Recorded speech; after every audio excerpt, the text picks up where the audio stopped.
اور مظاہرین ان میں تکرار بھی ہوتی رہی۔ مریم اورنگزیب قیادت کے دفاع میں میدان میں آئیں اور انہوں نے کہا کہ مریم نواز بیٹے جنید کی شادی میں دعاؤں کے ذریعے شریک ہے۔ سوشل میڈیا پر پرانی تصاویر لگا کر پروپیگنڈا کیا جا رہا ہے۔ 26 روز بعد مریم نواز کرونا سے محفوظ ہو گئیں، ٹیسٹ منفی آ گیا، جلد سیاسی سرگرمیاں بھی شروع کریں گی، تو اس سب پہ بھی بات کریں گے۔ لیکن اس وقت جو سب سے اہم مسئلہ بنا ہوا ہے پوری دنیا کا، وہ ہے پڑوسی ملک افغانستان۔ افغانستان کی بات کریں گے، جہاں ویکینڈ پر انتہائی افسوسناک مناظر دیکھنے میں آئے۔ کابل سے بھاگنے کے خواہش مندوں کا ایئرپورٹ پر ہجوم رہا، افراتفری بھگدڑ میں 7 افراد جان سے گئے، جس کے بعد ایک ہفتے میں اموات کی تعداد جو ہے نا وہ 20 ہو گئی ہیں۔ اور میں سب سے جو اس ہفتے کی سب سے ڈسٹربنگ جو ویژولز تھے، وہ ایک تو وہ تھے کہ مطلب کہ جنگ جو ہے نا چھوٹے بچے چوز نہیں کرتے ایسی سچویشن میں رہنا، وہ ایک مناظر کہ جب وہ ایک بالکل نیو بورن کو ایئرپورٹ کے اندر جو ہے وہ فصیلیں تھیں لوہے کی جو خاردار تاریں تھیں، اس کے تھرو کسی طریقے سے ماں باپ ایک فوجی کے ہاتھ بچے کو پکڑا اور فوجی نے اس کو کسی طریقے سے اوپر کھینچ کے لے کے گیا۔ ایک یہ، دوسرا یہ اگین وہی بات، نیو بورن ڈزنٹ چوز وار۔ تو اسی طریقے سے ایک جہاز میں جو ہے ایک خاتون نے بچی کی پیدائش جو ہے اس کے یہاں ہوئی ہے۔ اب وہ جو بچی دنیا میں آئی ہے اس نے نہ جانے کون سی دنیا دیکھی ہے، وہ دنیا کے جو کم از کم اس کے ماں باپ نے تو اس کا تصور نہیں کیا ہوگا۔ اسٹیک ہولڈرز جو ہیں وہ اپنی لگائے ہوئے ہیں۔ امریکی صدر جو بائیڈن وہ کہتے ہیں کہ افغانستان کی بدلتی صورتحال پر گہری نظر رکھے ہوئے ہیں، ویسی ہی گہری نظر جو 20 سال میں رکھی ہوئی تھی۔ ان کا یہ بھی کہنا ہے کہ کوشش ہوگی رواں ماہ کے اختتام تک انخلا کا عمل مکمل کر لیا جائے۔ ادھر افغانستان میں نئی حکومت کب قائم ہوگی، کون شامل ہوگا، ہمیں تو نہیں پتہ۔ مہک، آپ کو پتہ ہے اس کا جواب؟ دیکھیں، یہ سب سے زیادہ ضروری سوال ہے، اور مجھے لگتا ہے کہ ہمارے جو آج کل ہم جب بھی ٹیلی ویژن پہ ٹاک شوز دیکھتے ہیں نا، تو ہمارے جو سینئر اینالسٹ ہیں وہ ان سے بھی جب یہ سوال پوچھا جاتا ہے تو وہ بھی یہی جواب دیتے ہیں کہ جیسے جیسے دن گزرے گا ویسے ویسے افغانستان کی صورتحال مزید واضح ہوتی جائے گی۔ جیسا کہ ہم دکھا بھی رہے ہیں، یہ تصویری جو مناظر ہیں یہ ملاقاتوں کے مناظر ہیں، اور جب ملاقاتیں ہوتی ہیں تو یقینی ملاقاتوں میں اہم باتیں بھی ہوتی ہیں، اور جو وہ باتیں ہوتی ہیں وہ نئے فیصلے لے کر آتی ہیں۔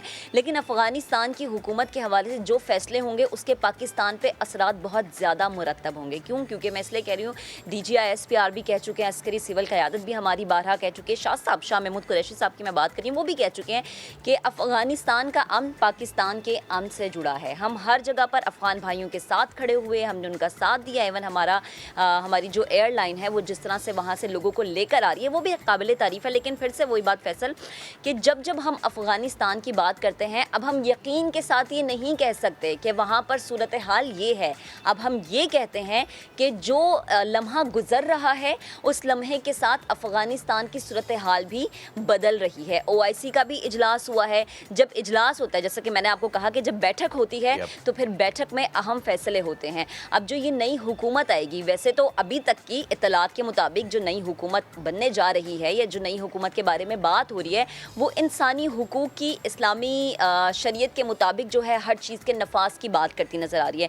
لیکن امریکہ سمیت دنیا کے ہر ملک کا سوال فیصل ایک ہی ہے کہ آخر کب تک جو ہے ان چیزوں کا نفاذ جو ہے وہ ہو سکتا ہے، اور آخر کب تک کیا واقعی موجودہ طالبان، جو ہم اب یہ کہنے پر مجبور ہیں کہ افغانستان جو ہے وہ طالبان کا ہو چکا ہے، کہ موجودہ طالبان افغانستان کی وہ تصویر فیصل پیش کر پائیں گے جو کہ ہر ایک ملک ایکسیپٹ کر سکے، کیونکہ پاکستان کی سیاسی حکمت عملی اس میں بڑی ضروری ہے، کیونکہ دونوں کے بارڈر ملے ہوئے ہیں۔ پھر ہم جس طرح سے افغان بھائیوں کو ڈیل کرتے ہیں، ہمارے جو تجارتی معاملات ہیں، اور سب سے بڑی بات ہمارے جو سیکیورٹی کے معاملات ہیں۔ اچھا، مزے کی بات یہ ہے کہ ہم نے جیسے کہ آپ نے بھی کہا کہ جی دنیا اس میں تشویش کا شکار ہے کہ آخر کب جو ہے یہ چیز مکمل ہوگی، کب حکومت کا اونٹ کسی کروٹ بیٹھے گا۔ دنیا کو غالباً یہ حق نہیں ہے کہنے کا، کیونکہ 20 سال تک جو وہ کھیل کھیلتے رہے یہاں پہ، اور اس کے بعد جس طرح غیر ذمہ داری کا مظاہرہ کرتے ہوئے یہاں سے بھاگے ہیں، اور اپنے لوگوں کو وہاں جا کے پریس میں یہ بتا رہے ہیں کہ our motive was not to build a nation۔ میرے خیال سے یہ صرف فیس سیونگ ہے، اپنے آپ کو بچانے کی بات ہے، کیونکہ کئی بار جو سابق صدور ہیں امریکہ کے وہ یہ کہہ چکے ہیں کہ جی ہم افغانستان میں جو ہے وہ نیشن بلڈنگ کریں گے، ہم ان کے اچھے تحفظ کے لیے یہاں پر آئے ہیں، ان کو سکولز دیں گے، ان کو تعلیم دیں گے، ان کو اچھی صحت دیں گے، تو کیا یہ دھوکے بازی نہیں تھی؟ اور اس دھوکے بازی پہ دنیا سے کون سوال پوچھے گا؟ اس دنیا سے کہ جس کے 52 ممالک کی فوج جو تھی وہ یہاں 20 سال تک بیٹھی رہی، اور اب True. کہ جب آہستہ آہستہ ابھی مہک رشیا اور چائنا جو ہیں they are very near to accept and legitimize the government. تو دیکھتے ہیں ابھی پنشیر کے صوبے کی بڑی جو صورتحال ہے نا وہ اس وقت تھوڑی سی گمبھیر ہے. وہاں پہ ناردرن لائنس احمد شاہ مسعود کے جو بیٹے ہیں وہ، اور اس کے علاوہ جو عمر عبداللہ صالح ہیں وہ اس وقت وہاں پہ کچھ ریزسٹنس شو کرنے کے موڈ میں. تو خیر دیکھا جائے گا. اور یہاں سے اگر ہم سوئچ کریں اب کھیلوں کے میدان کا، تو وہاں بھی افغانستان کی صورتحال مہک اس نے امپیکٹ کیے ہوئے ہے، اور وہ ایسے امپیکٹ کیے ہوئے ہے کہ افغانستان اور پاکستان کی سیریز ہونی تھی، پاکستان نے جانا تھا، بڑی اویٹڈ سیریز تھی یہ، کیونکہ اب افغانستان کی ٹیم نو ڈاؤٹ بہت اچھا کھیل رہی ہے. اس میں بھی کریڈٹ آپ کو پاکستان کو دینا چاہیے. انضمام الحق واز دا مین کہ جنہوں نے بڑا اچھا ٹرین کیا. وہ الگ بات ہے کہ اس کے بعد بھول بھکوس کے وہ پڑوس چلے گئے. تو خیر اب کیا ہوگا وہاں پہ نہیں پتا. اب کچھ آپشنز بھی نئے آتے جا رہے ہیں کہ وایا ہم پشاور جائیں، پشاور تورخم بارڈر جائیں، یا پھر سری لنکا جائیں. لیکن سری لنکا میں پرابلم یہ ہے کہ وہاں تو ہے کووڈ کے ایس او پیز فالو کرنے ہیں آپ کو، تو وہاں جا کے پہلے آپ بایو سیکیور ببل پورا کریں، اس کے بعد آپ جائیں. تو یہ بڑی صورتحال بنی ہوئی ہے. اس کے ساتھ ساتھ ایک اور بڑی اویٹڈ سیریز ہے، اور وہ ہے New Zealand versus Pakistan. New Zealand versus سے بعد پاکستان آ رہی ہے، اور سیکورٹی آفیسر بھی لاہور پہنچ گئے ہیں. اس پہ ہم بات کریں گے، افغانستان کی صورتحال پہ ہم بات کریں. ہمارے ساتھ موجود ہیں شاہ محمود قریشی صاحب، ہم ان سے گفتگو کرتے ہیں. شاہ السلام علیکم. سب سے پہلے تو بہت شکریہ ایک بار پھر، you been very kind to talk to us on a daily basis, کیونکہ یہ سچویشن ایسی بنی ہوئی ہے. شاہ صاحب بتائیے گا، پہلے تو بڑی خبریں گردش کر رہی تھیں کچھ دن پہلے کہ جی شاہ محمود قریشی افغانستان جا رہے ہیں، وہ پڑوسی ملک تو اس نے آپ کو پہنچا بھی دیا ہے. تو یہ پھر اس کا غلط کام آپ ہی کر دیں نا ذرا، آپ گئے نہیں گئے؟ جی دیکھیے، میں نے بھی میڈیا کے ذریعے اور خاص طور پہ انڈین ٹیلی ویژن نے اس کا واویلا کیا کہ میں، یعنی کہ کل اتوار کے روز میں کابل میں تھا، جو حقیقت کے برعکس ہے. اب دیکھیے، جب اس قسم کی آپ غیر ذمہ دارانہ گفتگو کرتے ہیں، اس سے آپ کی اپنی ساکھ متاثر ہوتی ہے. وقتی طور پر خبر تو بن جاتی ہے، لیکن آپ کا چینل ہے، آپ کے میڈیا آؤٹلیٹس ہیں، ان کی ایک کریڈیبلٹی جو ہے وہ متاثر ہوتی ہے. میں سمجھتا ہوں کہ ہندوستان کے چینلز کو اس قسم کی بات کرنے سے پہلے اس کی تصدیق کر لینی چاہیے تھی. اب وہ جب بھی بات کریں گے اس پر ایک سوالیہ نشان لگے گا. جی نہیں، میں کابل نہیں گیا، میں پاکستان میں تھا، ہماری یہاں میٹنگ تھی. میرا کل مختلف جو یورپین لیڈرز ہیں، فورن منسٹرز ہیں، کل اور پرسوں میری ان سے گفتگو ہوتی رہی ہے. اور کل خاص طور پر میری گفتگو ہوئی ہے جو یورپین یونین کے ہائی ریپریزنٹیٹو ہیں، جناب جوزف بوریل، کہ ہم نے کس طرح افغانستان کی صورتحال پر ان کی کیا اسیسمنٹ ہے، پاکستان کی کیا اسیسمنٹ ہے. ہم نے تبادلہ خیال کیا ایویکویشن کے لیے ہم کس طرح وہاں حالات کو بہتر کر سکتے ہیں، پاکستان نے کیا رول پلے کیا ہے، پاکستان کس طرح معاون اور مددگار ثابت ہو رہا ہے. میں نے ان کی خدمت میں جو اب تک ہم نے اقدامات اٹھائے ہیں ان کی خدمت میں پیش کیے. میں نے ان کو یہ بھی اعتماد میں لیا کہ ان قریب انشاءاللہ میں جا رہا ہوں کچھ ممالک میں جو افغانستان کے پڑوسی ہیں، کیونکہ ہمارے بہت سے چیلنجز ہیں جو کامن نوعیت کے ہیں، جو ہم پہ بھی ان کا بوجھ آ سکتا ہے، ان پہ بھی آ سکتا ہے، کسی پڑوسی پہ آ سکتا ہے. تو ہم مل کر آپس میں تبادلہ خیال کریں اور دیکھیں کہ ہمارا ان کو ڈیل کرنے کا ہماری حکمت عملی کیا ہونی چاہیے، ہماری ریجنل اپروچ جو ہے وہ کیا ہونی چاہیے. تو اس کے لیے مشاورت ضروری ہے. تو میں انشاءاللہ تاجکستان جا رہا ہوں، ازبکستان جا رہا ہوں، ترکمنستان جا رہا ہوں اور ایران جا رہا ہوں. چین کے وزیر خارجہ سے میری اس موضوع پر بات